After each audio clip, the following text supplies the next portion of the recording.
Alors, comme je vous le disais, j'avais l'intention de poursuivre un peu les dernières méditations que nous avions eues sur les 4 termes de la délivrance en nous appesantissant un peu plus sur Gilgal et sur rouler la pierre. Et là, je vois que le Seigneur me fait faire un crochet. Je pense que la méditation que j'avais l'intention d'apporter sera peut-être l'aboutissement de celle-ci, en espérant que je puisse la faire en une seule fois. J'ai été un peu surpris, mais il y a des vérités qu'il faut aussi reconnaître et auxquelles il faut faire face pour ne pas être séduit, pour ne pas se laisser entraîner dans le monde ambiant, notamment dans le monde chrétien, qui est sous l'influence du monde et de puissances démoniaques et diaboliques, c'est évident. Et donc il y a des moments où il faut savoir se mettre devant le Seigneur et dire « Seigneur, garde-nous, protège-nous ». Et il nous fait toujours la grâce de nous montrer les dangers, de manière à ce que nous ne tombions pas dedans et que nous soyons vigilants pour nos vies. Alors, on va faire 3 lectures pour commencer. On va commencer dans la 2e épître de Pierre, au chapitre 2. Et on va lire à partir... on va lire à partir du 1er verset. Deuxième épître de Pierre, chapitre 2, verset 1. On commence au verset 1.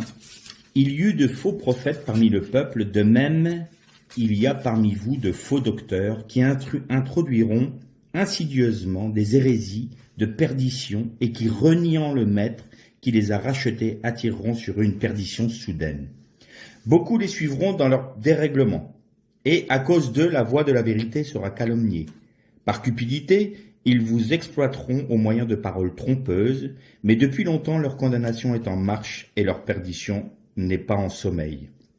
Car si Dieu n'a pas épargné les anges qui avaient péché, mais les a livrés et précipités dans les abîmes de ténèbres, où ils sont retenus en vue du jugement, s'il n'a pas épargné le monde ancien, mais s'il a préservé 8 personnes dont Noé, prédicateur de la justice, lorsqu'il fit venir le déluge sur le monde d'impies, s'il a condamné à la destruction et réduit en cendres les villes de Sodome et Gomorrhe, les donnant comme exemple aux impies à venir, mais s'il a délivré Lot le juste, profondément affligé par la conduite déréglée de ses criminels, car ce juste qui habitait au milieu d'eux torturait jour et après jour son âme de juste à cause des iniquités qu'il voyait ou entendait.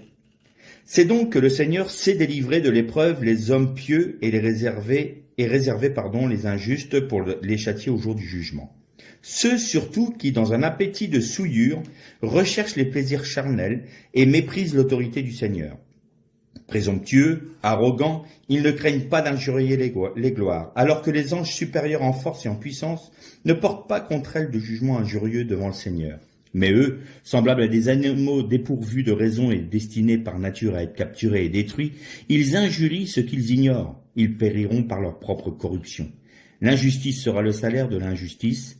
Ils trouvent leur plaisir à se livrer à la volupté en plein jour et ne sont que défauts et taches. Ils se délectent de leur tromperie en festoyant avec vous. Ils ont les yeux pleins d'adultère et insatiables au péché. Ils séduisent les âmes mal affermies. Ils ont le cœur exercé à la cupidité. Ce sont des enfants de malédiction. Après avoir quitté le droit chemin, ils se sont égarés en suivant les voies de Balaam, fils de Béor, qui aima un salaire injuste, mais qui fut repris pour sa propre transgression. Une bête de somme muette fit entendre une voix humaine et arrêta la démence du prophète. On fera une deuxième lecture dans l'épître de Jude, au chapitre 1, le seul chapitre, mais on va commencer au verset... On voit à partir dans ce chapitre-là que Jude reprend le même commentaire que Pierre parlant des faux docteurs et des impies, de même Sodome et Gomorrhe et les villes voisines qui s'élèvèrent à la même manière à la débauche et recherchèrent des unions contre nature. Donc là, on va commencer au verset 4. Car il s'est glissé parmi vous certains hommes dont la condamnation est écrite depuis longtemps, impies, qui changent en dérèglement la grâce de notre Dieu, et qui renie notre seul Maître et Seigneur Jésus-Christ. À vous qui connaissez tout cela une fois pour toutes, je vous rappeler que le Seigneur vous a sauvé, après avoir sauvé le peuple d'Israël du pays d'Égypte, a fait ensuite périr les incrédules. Les anges qui n'ont pas gardé la dignité de leur rang, mais qui ont quitté leur propre demeure, il les a gardés dans les chaînes perpétuelles au fond des ténèbres en attendant le grand jour du jugement. Vous voyez le parallèle entre ce que disait Pierre et ce texte de Jude. De même, Sodome et Gomorrhe et les villes voisines qui se livraient de la manière à la débauche et recherchèrent les unions contre nature sont donnés en exemple, soumises à la peine d'un feu éternel. Malgré cela, ces hommes aussi, dans leur rêverie, souillent la chair, méprisant l'autorité du Seigneur, injuriant les gloires. Or, lorsqu'ils contestaient avec le diable et discutaient au sujet du corps de Moïse, l'archange Michaël n'osa pas porter contre lui un jugement injurieux, mais il dit que le Seigneur te réprime. Eux, au contraire, ils parlent de manière injurieuse de ce qu'ils ignorent et de ce qu'ils ne savent pas, par instinct, comme des animaux sans raison, ne servent qu'à les corrompre. Malheur à eux, car ils ont suivi la voie de Caïn. C'est dans l'égarement de Balaam que pour un salaire ils se sont jetés, et c'est par la révolte de Korah qu'ils ont péri. Et on fera une troisième lecture dans le livre de l'Apocalypse, au chapitre 2 et au verset 14. Le Seigneur dit à l'église de Pergame, si je me souviens bien, oui, c'est Pergame ou Smyrne? Pergame. Mais j'ai contre toi certains griefs. Tu as là des gens qui maintiennent la doctrine de Balaam. Il enseignait à Balak à faire en sorte que les fils d'Israël trouvent une occasion de chute en mangeant des viandes sacrifiées aux idoles et en se livrant à la débauche. De même, tu as toi aussi des gens qui maintiennent pareillement la doctrine des Nicolaïtes. On arrêtera là pour l'instant nos lectures. Alors, vous avez compris qu'on allait parler de Balaam ou en hébreu Bilam. On voit le parallèle entre la deuxième épître de Pierre et l'épître de Jude dans les mêmes termes, animaux sans raison. Il s'est glissé parmi vous des hommes impies, des faux docteurs qui enseignent la volupté. Alors, dans ce qu'on appelle l'exégèse au niveau du pshat, on comprend qu'il y a une volupté, il y a des dérèglements sexuels, des dérèglements d'ordre physique.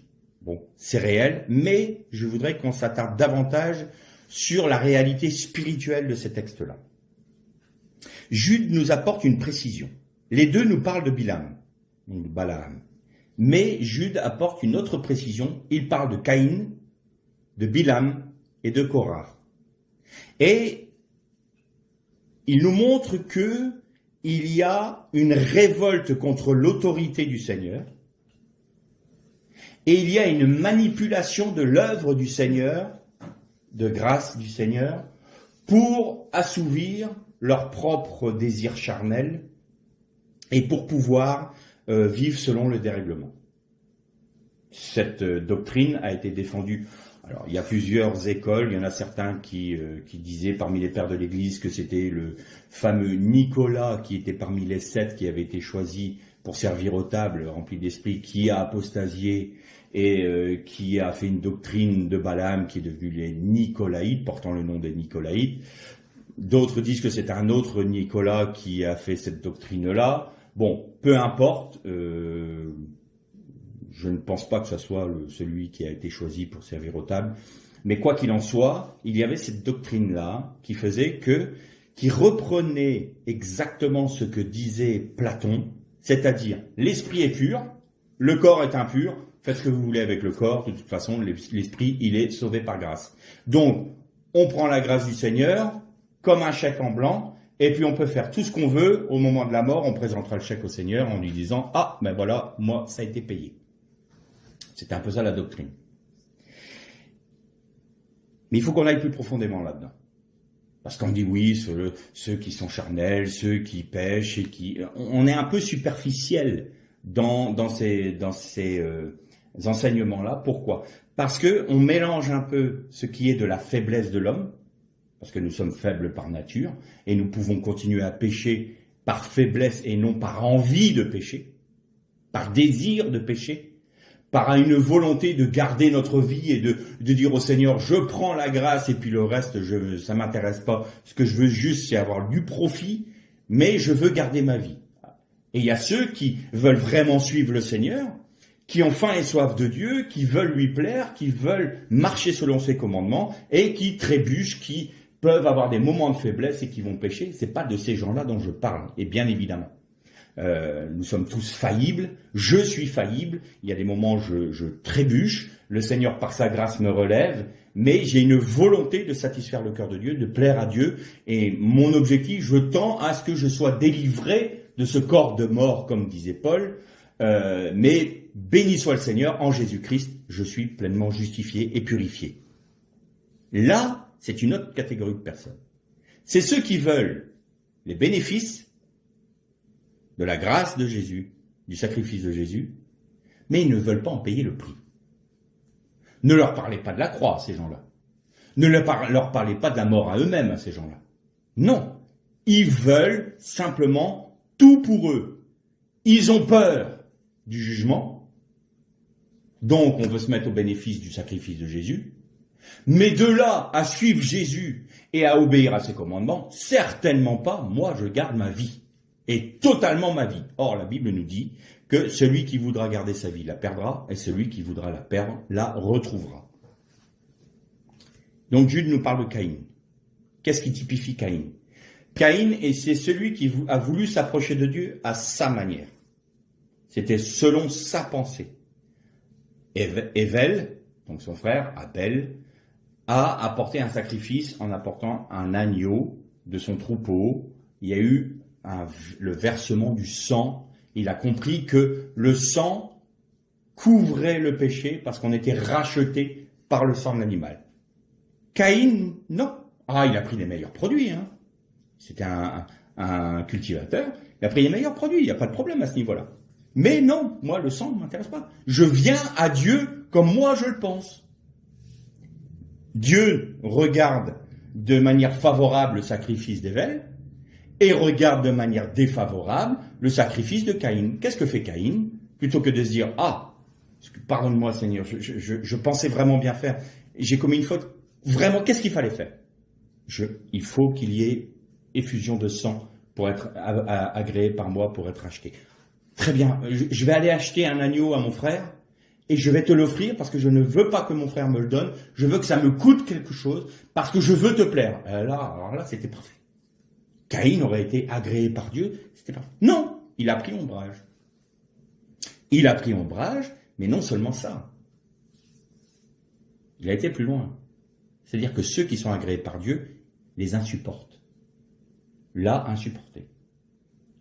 Ouais, Ével, il a eu l'agrément de Dieu, pas moi. Bien, lui, il mérite la mort. Lui, il mérite la mort. Un chrétien impie, qui se dit chrétien, mais qui est impie, voudra toujours tuer le chrétien fidèle. Voudra toujours tuer celui qui est fidèle à Dieu. Parce que la vie du chrétien fidèle à Dieu est un rappel constant que lui ne vit pas dans la pensée de Dieu. Et ça l'insupporte.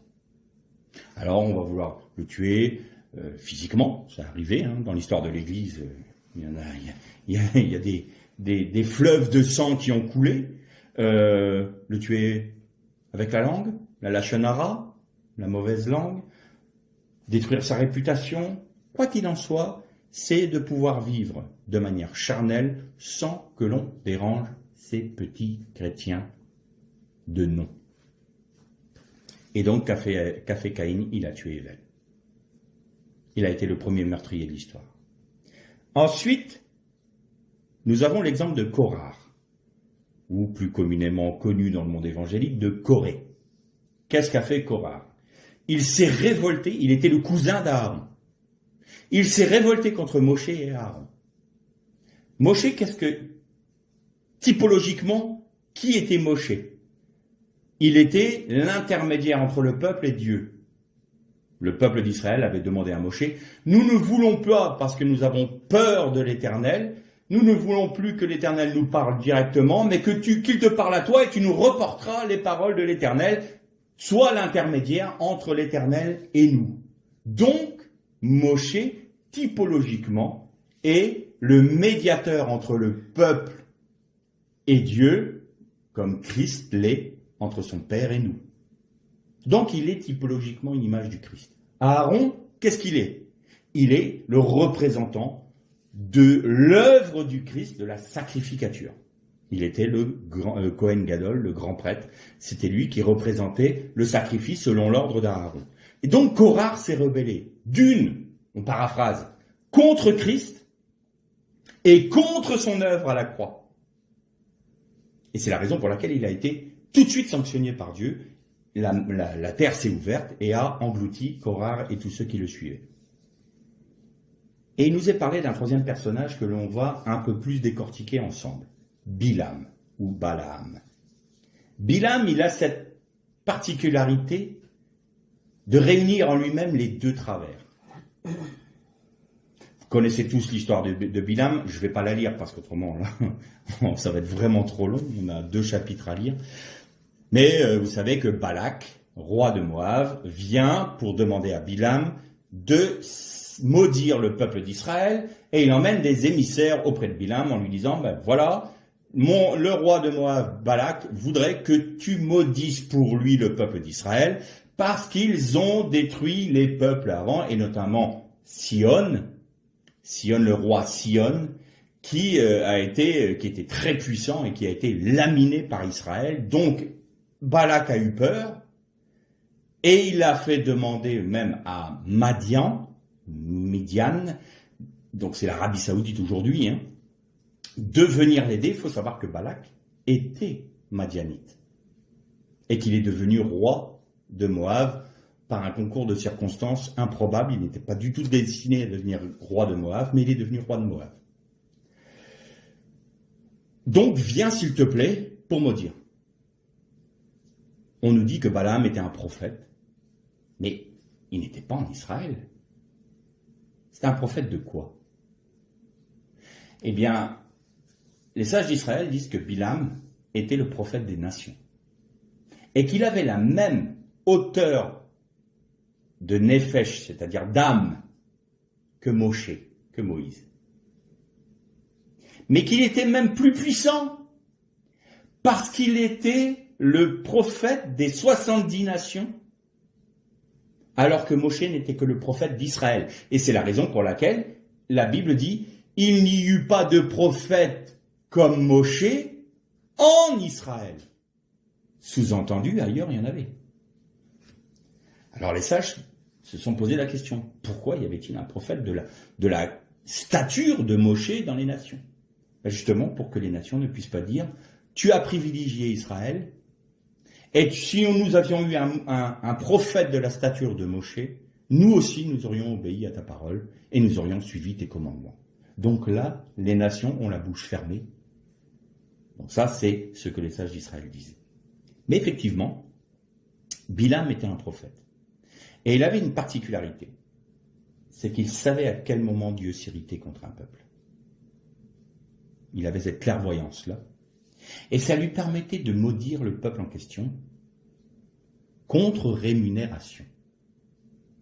Donc les nations se servaient de Bilam pour maudire un peuple, et notamment l'ennemi de Sion avait demandé à Balaam de maudire Sion pour qu'il soit détruit.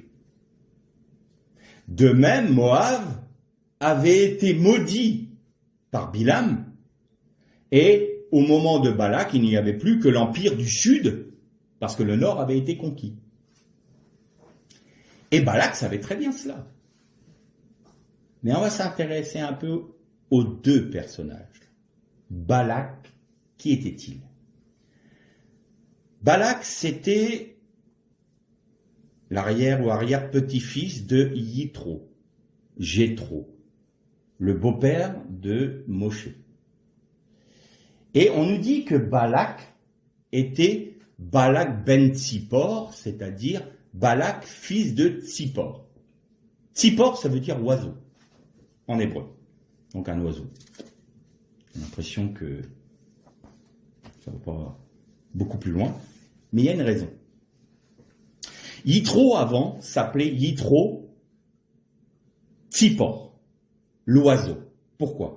Parce qu'il était aussi, il faisait dans la magie, et il parcourait les nations pour faire des incantations et pour faire des actes magiques. Et donc on l'appelait Tzipor, l'oiseau, parce qu'il voyageait tellement que, comme un oiseau, il passait les frontières et voilà. Or, Yitro, quand il s'est converti au judaïsme en allant voir Moshe, où Moshe lui a ouvert la porte du peuple d'Israël, il a abandonné le terme de Tzipor pour être que Yitro. Et d'ailleurs, sa fille à Yitro s'appelait Tzipora, la fille de l'oiseau.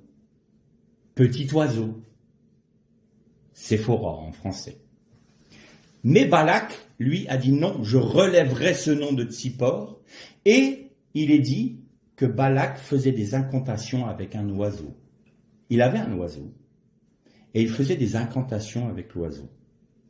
Les Romains ont repris, les devins et magiciens romains ont repris cette notion d'incantation avec un oiseau.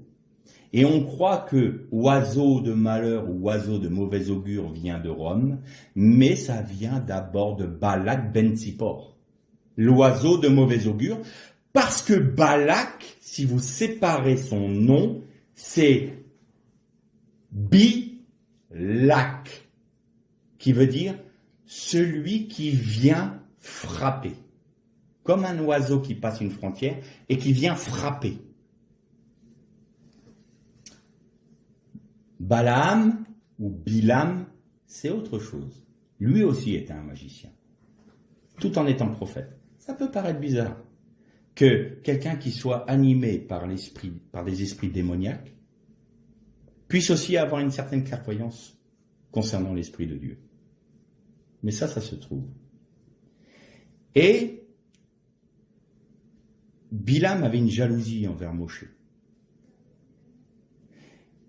Parce que les sages d'Israël disent que Bilam, Yitro, Moshe et Job étaient contemporains. Et que Job, Yitro et Bilam étaient conseillers à la cour du Pharaon.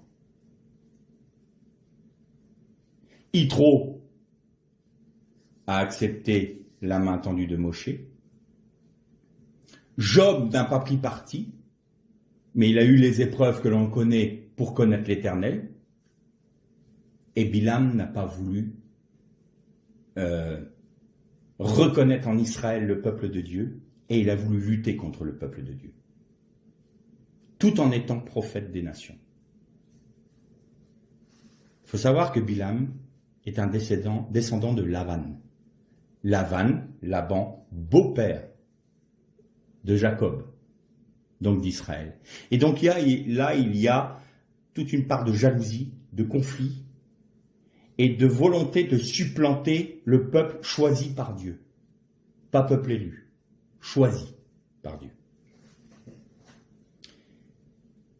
Et si vous séparez Bilam en deux, vous avez Bal-Ham, celui qui supprime un peuple, celui qui détruit un peuple, littéralement. Si vous prenez les deux dernières lettres du nom de Balak et de Balaam, vous avez un mot qui apparaît. Et ce mot, c'est Amalek. Amalek, c'était quoi?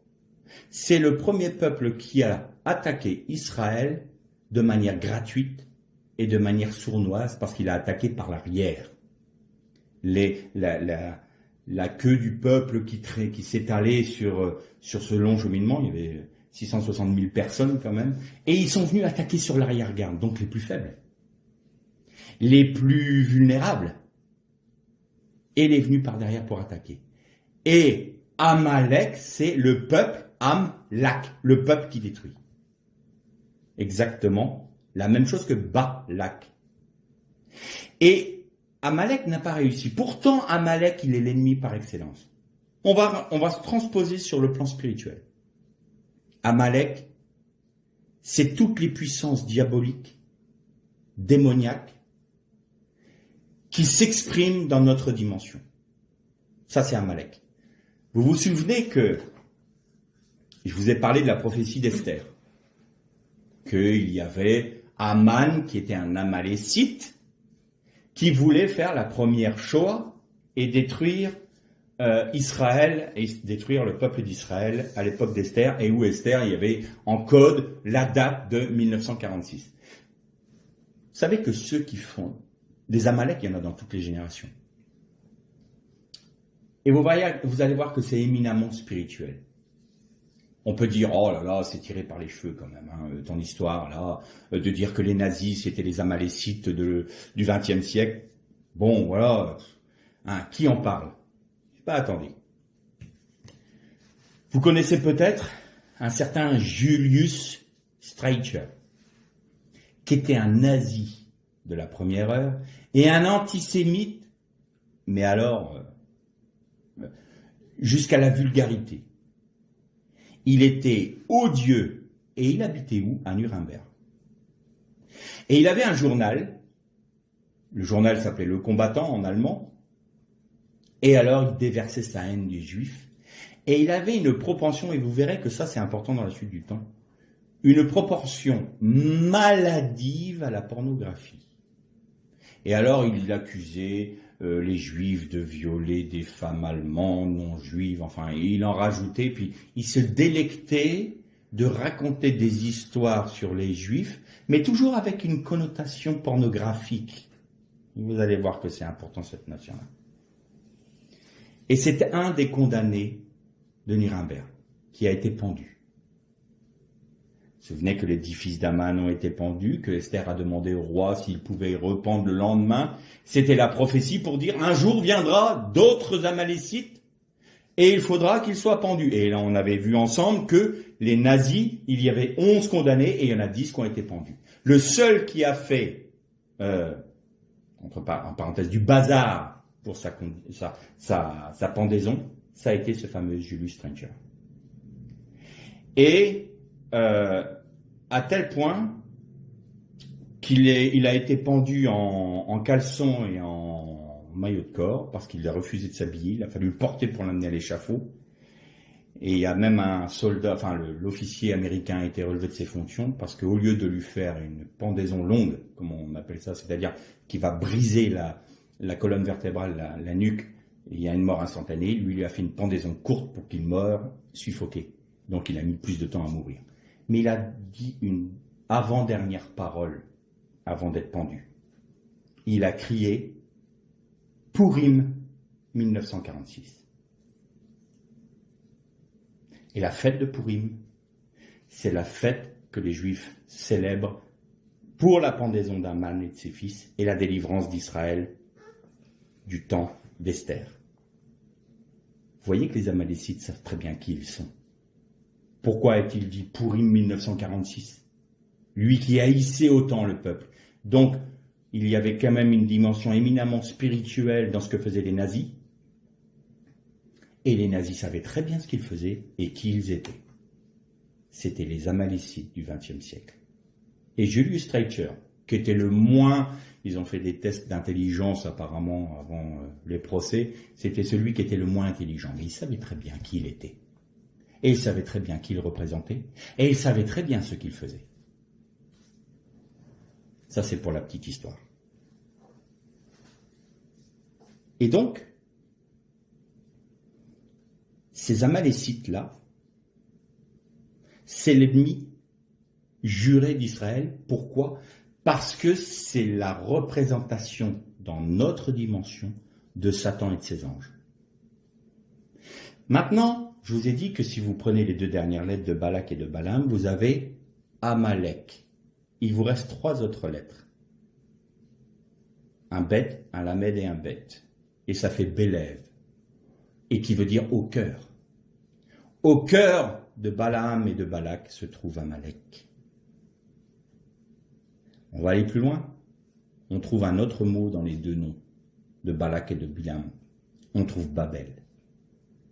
Et si ça ne suffisait pas encore, vous prenez Amalek Le poids numérique, ça fait 240. Le poids numérique de Babel fait 34. Vous avez 274. Vous prenez le poids numérique de Bilam, vous avez 142. Vous prenez le poids numérique de Balak, vous avez 132, 274. C'est-à-dire que dans cet événement de Balak et de Balaam, vous avez l'ennemi de Dieu, l'idolâtrie de Babel, vous avez tout ce qui tend à détruire l'œuvre de Dieu et plus encore à supplanter Dieu. Puisque Babel voulait lutter contre Dieu en disant « Faisons-nous un nom, nous sommes nos propres dieux ».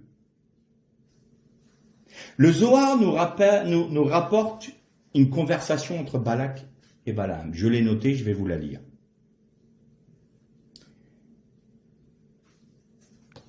Balak dit à Balaam, « Au temps de la génération de Babel et de sa tour, les gens avaient essayé vainement d'orienter le monde vers le mal. Mais ils n'y sont pas parvenus car la réalisation de ce plan nécessite la parole et l'action. » Balak reprit et dit à Balaam, « Toi qui es le maître de la parole, ce que tu bénis est béni, et ce que tu maudis est maudit. Maudis-moi ce peuple juif. Quant à la réalisation de ta parole dans les actes, c'est moi qui m'en charge car je suis le maître des magies. À nous deux, nous pouvons obtenir ce que les anciens n'ont pas obtenu. » Et vous voyez que là, vous avez l'union de ceux qui veulent tuer physiquement Israël et l'union de ceux qui veulent détruire spirituellement Israël qui s'accordent. Deux manières à détruire le peuple. Vous avez Amalek, Babel, qui s'unissent pour détruire Israël et tout ce qu'il représente. Vous allez voir qu'il y a une fin heureuse avec une pointe d'humour du Seigneur. Ça m'a beaucoup interpellé. Et vous savez que dans notre culture, on se dit « Ah, voilà, il y a des expressions, on ne sait pas d'où ça vient, et puis c'est bon. » Balaam avait l'habitude de donner deux expressions araméennes qui ont été traduites en hébreu. La première, c'est « Evra Kedebra », qui veut dire « Je crée selon ma parole ». Et l'autre, qui est Ad Hada Heda Kadabra, qui veut dire que la chose soit détruite. Je vous le donne en 1000, ça a donné l'expression kabbalistique Abracadabra. C'est de là que vient l'expression, ça vient de Bilam. Donc je crée selon ma parole et que cette chose soit détruite. Bal Ham, celui qui supprime les peuples. Uni à Bilak, celui qui frappe. Et qui frappe même par-dessus les frontières, parce qu'il faisait des incantations avec son oiseau, qui avait pour nom Yadona, qui vient de Yodonim, qui est le python. Cet esprit de magie. La Pythie, qui avait un esprit de python, qui lui donnait la possibilité de voir l'avenir, de comprendre l'avenir et de suivre les oracles. Et donc, c'est exactement le même esprit qui agissait à ce moment-là.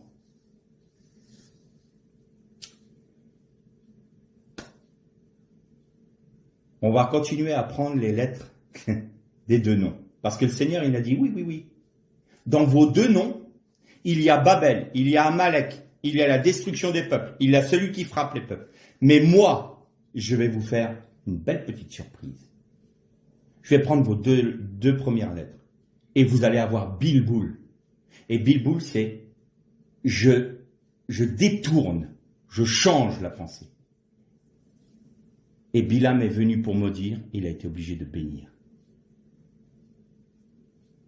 Il venait pour maudire. Et il n'a pas pu. Il n'a plus que bénir. Alors qu'est-ce qu'il a fait? Il a donné un conseil inique à Balak. Moi, je peux pas le maudire. Tout magicien que je suis, tout celui qui peut maudire et qui détruit, il avait une réputation énorme. Hein. Il est mort, il avait 30 et quelques années. Il a été tué par l'épée. Et il était borgne, Bilam. Et il dit, celui qui a l'œil qui voit la pensée de Dieu, celui qui a l'œil, il parlait que d'un œil, qui connaît les desseins de Dieu. Écoute ce que la parole de Bilal ben Béor va prononcer.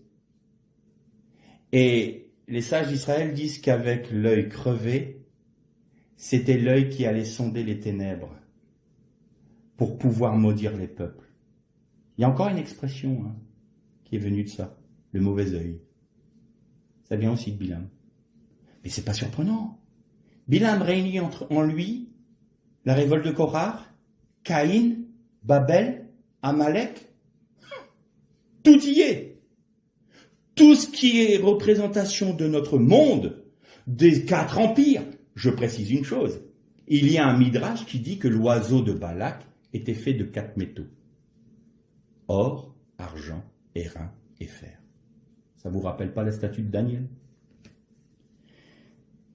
Vous avez l'esprit de Python et vous avez les incantations faites avec un oiseau, les magiciens, les forces occultes, les puissances occultes. Et là, ce qui nous surprend tout de même, c'est que Jude, Pierre et Jean dans son Apocalypse nous disent « Vous avez parmi vous des gens qui défendent la doctrine de Balaam. » Alors, est-ce qu'on s'imagine une seule seconde que ceux qui défendent cette doctrine-là défendent tout ce que Balaam représente?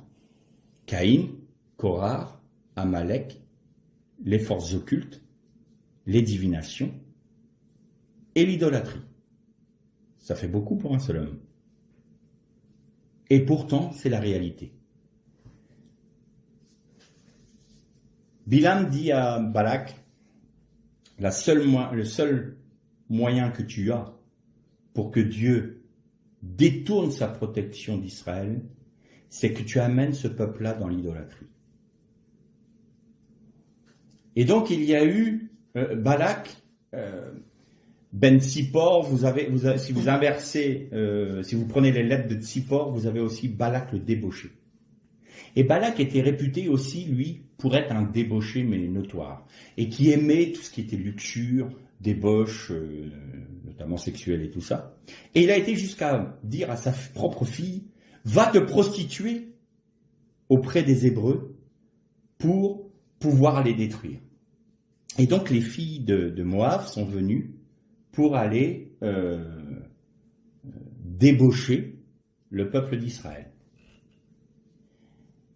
Et ça s'est fait de manière insidieuse, en donnant du vin, en faisant paraître qu'ils étaient... C'était toujours cette façon de faire. Mais vous pouvez manger des viandes avec nous. Ah non, nous sommes un peuple, le peuple de Dieu, le peuple hébreu. Nous devons manger d'une certaine manière. Mais faites. Mais on peut manger ensemble, on est amis. Et puis on est quelque part, on est frères. Nous sommes descendants de Lot. Vous êtes descendants d'Abraham. Venez avec nous. Partagez notre table. Prenez notre vin. À cette époque-là, il n'était pas interdit à un juif de boire du vin des nations. Depuis, ça l'est. Buvez du vin. Et Bilam avait dit, attention, n'allez pas jusqu'à l'enivrer. Parce qu'autrement, Dieu dirait, c'est parce qu'ils étaient enivrés qu'ils ont péché. Il faut qu'ils soient conscients quand ils pêchent. Vous avez vu jusqu'où va l'iniquité. Et là, ils ont commencé à dire, on est ensemble, on est unis, intégrez-vous à nous, mélangez-vous à nous. Vous pouvez garder votre part de religion, on va paraphraser. Vous pouvez prier, vous pouvez prendre la Sainte Seine, vous pouvez venir au culte, hein. Mais vous êtes avec nous. Les gens du monde disent quand même, soyez pas extrémistes. Vous pouvez prendre des choses qui viennent de chez nous, par contre, hein. Nos musiques, nos façons de faire, nos façons de faire du théâtre, des films, et puis bon, après tout, ce que propose le monde, c'est pas si mauvais que ça, du moment que vous les sanctifiez. Et les peuples d'Israël a commencé à manger des viandes sacrifiées à qui? À Baal Péor. Baal Péor avait cette particularité-là, c'est que on lui offrait dans son culte, c'est assez particulier, mais bon, nos excréments. Et donc, devant l'idole, ils apportaient leurs excréments. Le Zohar, le Talmud dit que les filles de Moab disent aux Hébreux, venez devant Baal Péor pudiquement. Mais quand ils sont revenus de devant Baal Péor, ils étaient prostitués. La particularité de Baal Péor, c'est que il détourne la pureté d'une personne pour la rendre impure, pour la rendre débauchée. Ça a donné le nom de Belphégor, ici. Baal Péor, c'est Belphégor.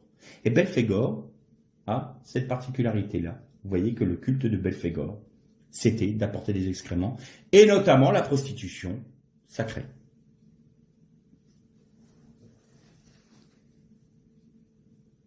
Tout ça pour dire quoi? Quelle était la doctrine des Nicolaïtes?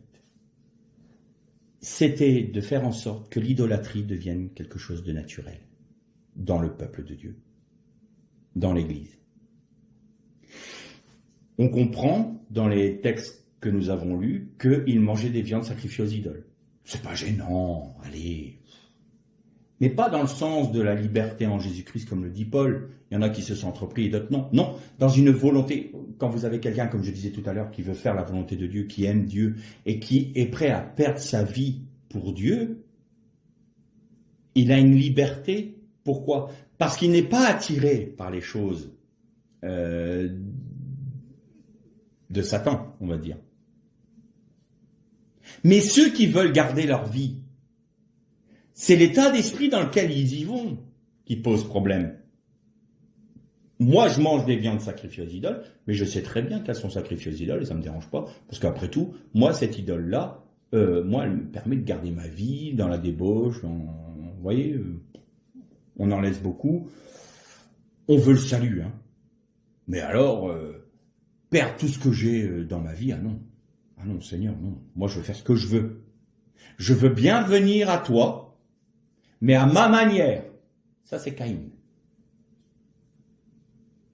Et puis Jésus qui me dit, suivez mes ordonnances.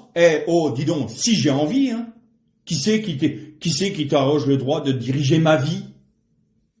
Ça, c'est Korah. Et puis après tout, quand je vois ceux qui se disent c'est des puritains, ceux-là, ils me cassent les pieds, je peux pas les supporter, et ils m'agacent tellement que j'ai envie de les détruire, tellement je supporte pas leur façon de vivre, hein, comme si c'était des bons chrétiens, mais je suis sûr qu'ils sont pas si bons que ça, hein, ils sont toujours en train de me faire le reproche. Non, ils font pas le reproche, ils vivent simplement leur foi. Oui, mais j'aime pas leur façon de vivre leur foi. Bah non, parce que ça te dérange. Ça, c'est Bilam et Balak. Puis en fin de compte, t'es animé par quel esprit? Amalek, Babel, Balaam, Balak, Caïd, Korah. Ah oui. Et ben ça, on va réduire tous ces noms-là en un seul mot. Tu es animé par l'esprit de l'Antichrist. C'est aussi simple que ça. Tu es animé par l'esprit de l'Antichrist. Et alors, on parle pas du tout là de débauche sexuelle. Là, on va rentrer dans le spirituel. La débauche sexuelle est une dérive de ce dont je vais parler maintenant. Quand Dieu parle d'Israël qui s'est donné au culte d'autres dieux, comment la traite-t-il? Il dit, tu es une épouse infidèle, tu t'es prostituée, tu es une épouse adultère. Là, on a la débauche spirituelle. C'est-à-dire que celui qui veut garder sa vie, celui qui aime,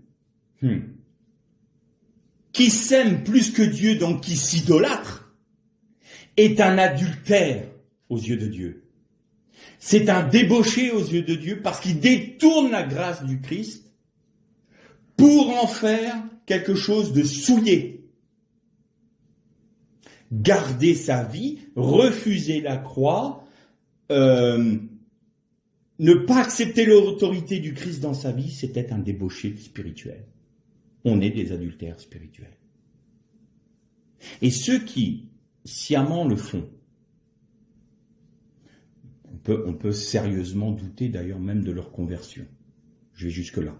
Il y en a certains, je répète, je ne parle pas de la faiblesse, je ne parle pas de nos faiblesses quand on est faillible, on aime Dieu, on veut servir Dieu, on veut le suivre, on veut l'aimer de tout notre cœur. Ce n'est pas de ces personnes-là dont je parle. Je parle de ceux qui veulent vraiment nuire et ils veulent tous les cadeaux mais ne rien donner. Je doute de leur conversion. Parce que ça va jusqu'au point où ils détournent tellement la grâce du Christ, ils se mettent tellement en avant, qu'en fin de compte, le monde, il y a une loi spirituelle.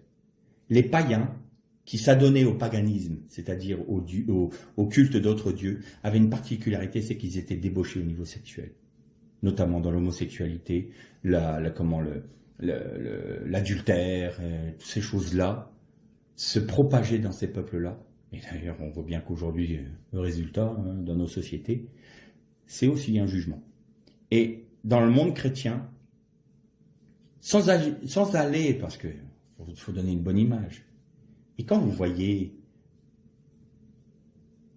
des femmes qui sont habillées de manière plus provocante, qui sont plus ou moins dénudées ou très moulées, vous voyez bien qu'il y a un esprit qui est derrière, il y a quelque chose qui n'est pas normal. La Bible nous dit, soyez habillés de manière décente.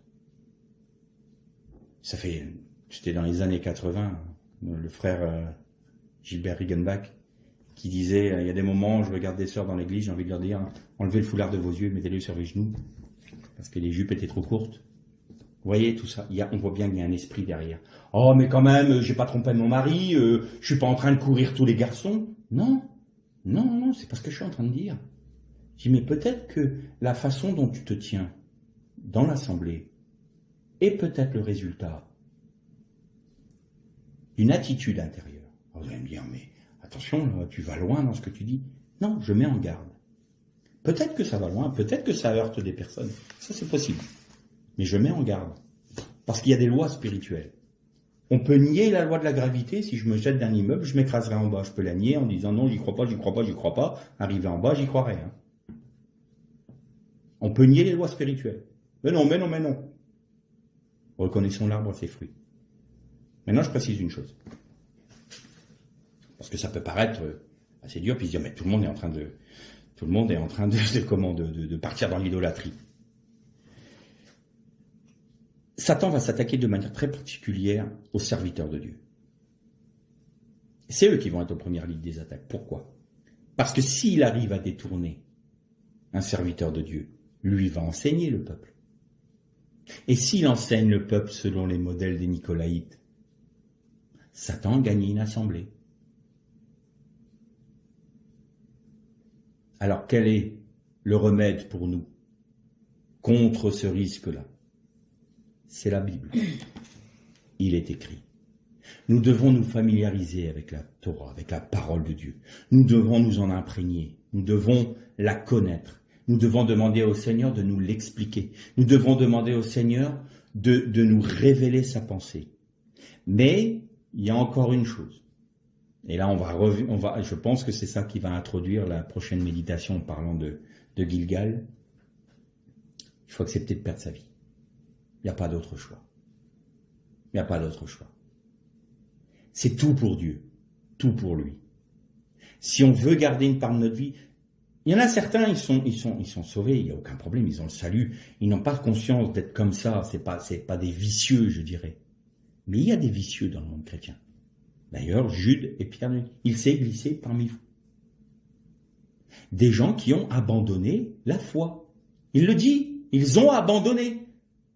Parfois on entend « Ah, mais on ne peut pas perdre le salut, on ne peut pas perdre le salut. » Oui, je suis d'accord, on ne peut pas le perdre, mais on peut en sortir. Et eux ont décidé d'en sortir. Attention, toi qui es debout, prends garde de ne pas tomber. Ça aussi c'est biblique. Ça aussi c'est dans la parole.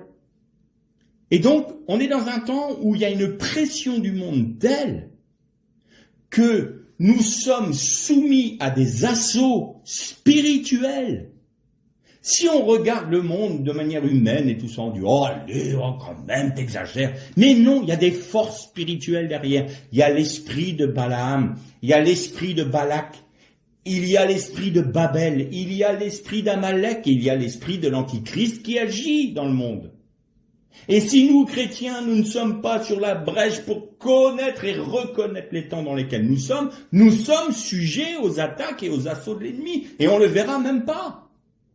Vous n'avez pas remarqué que dans les églises, on ne parle pas de prophète? Aujourd'hui, le ministère de prophète, il est où dans nos assemblées? Ah, mais on a des prophéties. Je ne parle pas des dons. Le ministère de prophète, la vigie, celui qui dit « Attention, il y a un danger ». Ah mais non, on les fait taire parce que ça plaît pas. Les prophètes, on les a jamais aimés. Hein. Même en Israël, on les aimait pas. Hein. Les prophètes, on préfère les détruire. Ah, ils nous disent des choses qui sont pas agréables. Nous, on préfère, allez, on est dans la joie. Zim, bam, boum, bah, on est content, c'est bien, on est joyeux. Soit, on va louer le Seigneur. Béni sois-tu, Seigneur, parce que tu nous bénis. Là, t'as une vague qui arrive. Ah, béni Seigneur. Boum, tout le monde est ravagé par la vague. Pourquoi? Parce que vous n'aviez pas de vigie. Parce que vous avez rejeté les prophètes. Parce que vous avez tué les prophètes. Si vous voulez résister à l'esprit de l'Antichrist, il faut l'esprit de prophétie. Il faut des prophètes dans les églises. Il faut des gens voyants. Il faut des personnes qui puissent discerner les temps, qui puissent nous mettre en garde. Où sont les prophètes? Où sont-ils? Nous en avons besoin. Et quand on les reconnaît, écoutons-les. C'est très important. Je parle des vrais prophètes, hein. Pas ceux qui se signalent comme prophètes et puis qui vous disent en France il y aura tel président, puis moi j'ai vu un prophète qui disait prochaine présidentielle je vois une femme blonde, manque de bol, ça n'a pas marché. Mais il continue à prophétiser. Bon, c'est un charlatan. Je ferme la parenthèse. Tout ça pour dire que les serviteurs de Dieu sont en première loge. Parce que c'est eux qui amènent le peuple. Mais le peuple doit être vigilant aussi. Le peuple doit dire aux serviteurs, là, il y a un truc qui va pas. La parole nous dit ça. Et là, tu nous enseignes quoi? C'est pas un peu nicolaïde, ça? Oh, vous pouvez pécher, c'est pas gênant. Hein? Seigneur, fais grâce! Bah d'ailleurs, la preuve, hein. Moi, j'ai un texte biblique. Là où le péché abonde, la grâce surabonde. Donc, vous pouvez charger des pleines pelletées de péché. Dieu va mettre une pleine pelletée de grâce, dis donc. C'est super, hein? Non, mais là, soyons sérieux. Soyons sérieux. La mort à soi-même. Seigneur, j'accepte de mourir. Je terminerai par une anecdote, enfin, un peu triste, mais quand même, qui est réelle. Il y avait un frère qui s'appelait Jim Elliot, dans les années 50, je crois. Et il était missionnaire en Équateur. Et il est décédé, je crois qu'il avait 29 ans. Il a été mis à mort, massacré, sur une plage, avec d'autres de ses amis missionnaires. Et ils ont été tués sur une plage. Et il y a un pilote américain qui a été chargé d'aller transporter les corps, donc d'aller les récupérer sur la plage et de transporter les corps. Quelques années plus tard, ce même pilote